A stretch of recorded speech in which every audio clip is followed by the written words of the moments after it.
So the sun for the Aries ascendant is extremely important for numerous reasons. Number one, it's important because for the Aries ascendant, the sun rules the fifth house, which is a trinal house, a house of dharma, a house of happiness, a house of fortune, a house of luck, a house of intelligence, a house of our legacy, a house of inspiration.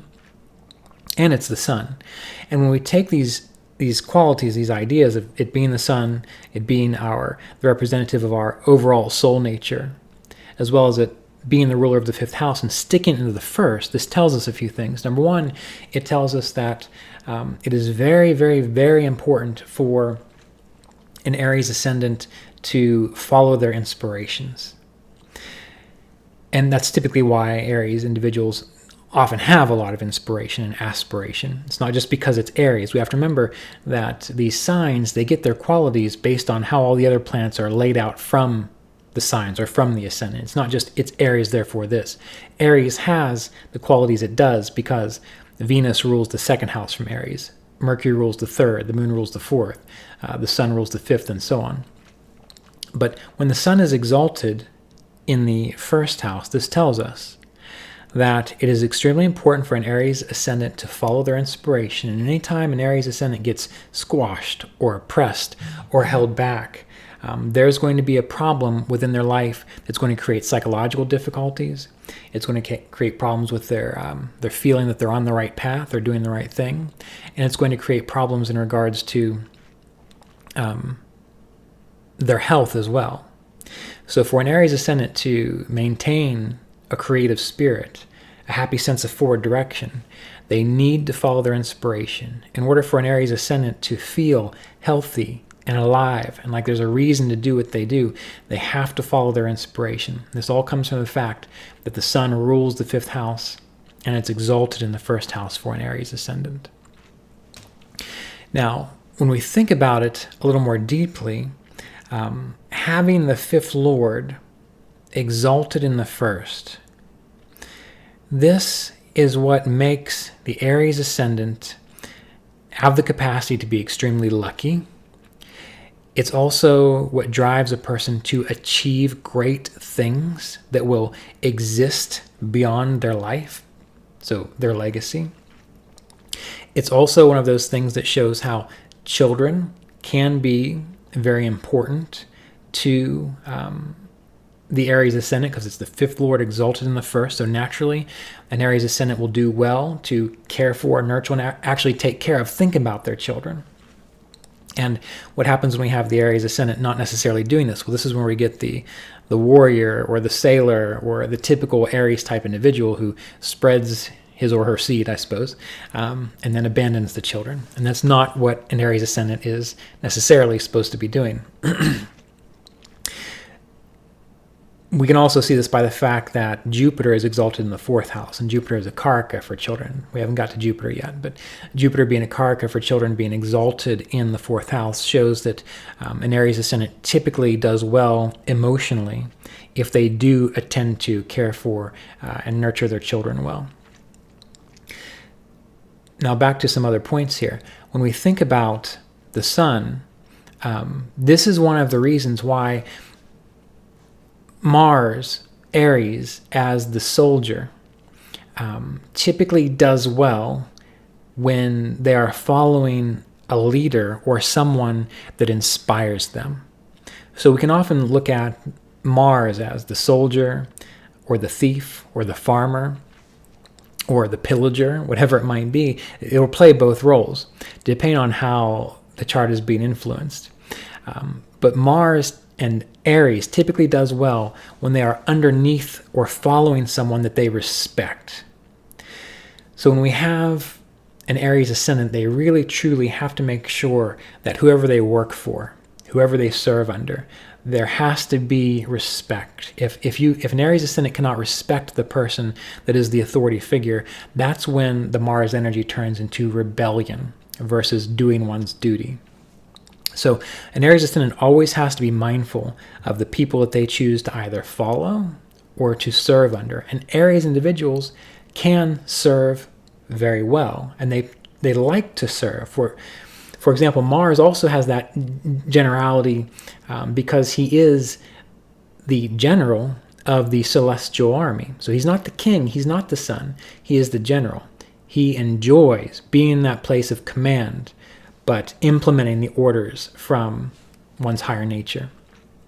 Having the fifth lord exalted in the first house can also show a person who does very well by developing a spiritual philosophy or defining their life by a spiritual philosophy, because that will be something that guides them, that directs that energy, that keeps them on course, that will act like the king, the just king that is dispensing the decrees of how to live one's life. And the Aries individual, having that fifth lord exalted in the first, will respond very well to that. So even if you don't have the fifth lord exalted in the first, you can tap into the original blueprint of Aries, and you can start to do these kinds of things, pay attention to these kinds of things to help bring your life back into better balance as an Aries ascendant. Now, we think about the sun being debilitated in the seventh house for an Aries ascendant. What does that tell us? Well, again, since the sun deals with our inspirations, since the sun deals with the sense of sacrifice, and not bad sacrifice, but the things that we have to do in order to be great, an Aries individual will always diminish or will cease to thrive if they find themselves following another person's inspirations that are not in line with their own heart. Or if an Aries ascendant is called to make sacrifices that is not in line with one's own sense of value and ideology and so on, they will diminish, they will become bitter, they will turn into the cranky, aggressive Aries that we think about when Aries isn't doing so well. So we have to think about the fact that having the fifth lord debilitate in the seventh, the Aries individual has to be very cautious and needs to really stop and think about, is this in line with my ideals? Is this in line with my inspiration when it comes to working with other people? And it's okay to work with other people if that alignment is there. But if there is just a little bit off, over time that will erode the relationship, or it will erode the Aries ascendant sense of purpose and turn them, as I mentioned, into bitter, cranky, or angry type of individual. The fifth lord debilitating the seventh will also show that having one's children far away from oneself can cause some lack of zest for life. So oftentimes Aries ascendants do well to have their children somewhere within the vicinity that they can interact with them. Now, of course, the trouble with Aries is, since Mars is a planet of idealism, that can create problems with the Aries ascendant and their children, because the Aries individual will have these ideas and ideals about their children. If the children don't live up to them, then they can be very critical of their children. So there's this fine line, this balance there of wanting to have one's progeny, one's legacy close to them, but also aiming to have some kind of detachment to let them live their own lives, not push the Aries ideals onto the progeny, the children.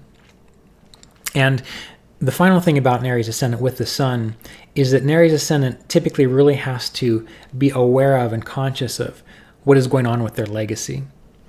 So they're not the type that just do something and then that's it and they move on. They will seem that way at times because they can be very impulsive. But an Aries ascendant does very well and can stay on course and be very happy if they're able to see how their legacy is developing, how it's going to play out through time.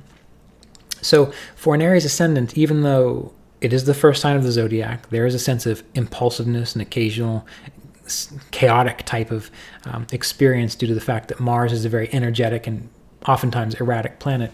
It's very good for an Aries ascendant to have a sense of direction, purpose, long-term vision, and long-term goals.